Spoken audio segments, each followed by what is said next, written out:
first playoff appearance sa PBA, maganda pinakita mo, naka-advance pa kayo sa semis. Siguro, personally, siyempre iba yung emotion ko ngayon yung sobrang saya ko dahil unang-una balik tayo dun sa nag-draft sa akin, yung Barangay Ginebra, and then I played in a PBA with my uncle, ang daming nangyayari, and then ngayon, after quarterfinals, semis naman with Coach Tim again.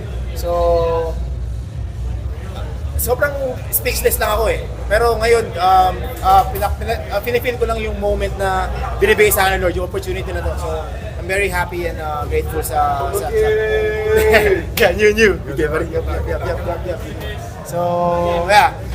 Yun nga, sobrang grateful lang ako na binibigay sa akin ng Coach Tim, yung tiwala sa akin ng coaches, yung tiwala sa akin ng mga veterano na, alam mo yun, gamitin ako sa mga endgame. So, yep.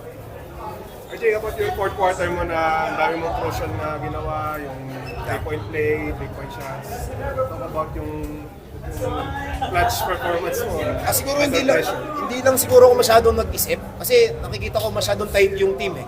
Parang pag endgame kasi syempre of course, JB, Justin Brownlee pag endgame. So parang nakikita ko sa nung endgame, parang medyo nahihirapan kami pag wala yung bola kay Justin. So parang kailangan namin mag-create ng iba pang pwede namin gawin na hindi makakasakit sa team. So nagtry na ako maging aggressive. Nakita niyo rin si Stephen Holt naging aggressive, si Mab naging aggressive. So lahat kami naging aggressive. So yun lang, as a team, nagawa naman namin yun ng katulong din ni JB. RJ, yung game-winning shot ni Brownlee, balik lang tayo sa game 2. Anong reaction mo nung nangyari yung shot na yun? Yeah, if you see me, I was stunned nung tira ni Justin Brownlee.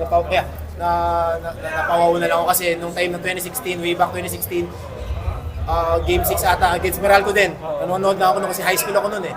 So, ngayon, parang nilagay lang ako sa game na, okay, teammate ko si Justin, tapos ginawa niya ulit yun na teammate niya ako. So, sobrang grateful, blessed ako na nakita ko yun, na-witness ko yung Justin Brownlee, yung greatness ng Justin Brownlee sa Ginebra. Hindi ka makapaniwala pa rin. Hanggang ngayon, hindi pa rin. Hanggang ngayon, hindi ko alam paano ko makakamove kasi nanalo na naman kami. So, sobrang blessed ako, sobrang thankful ako.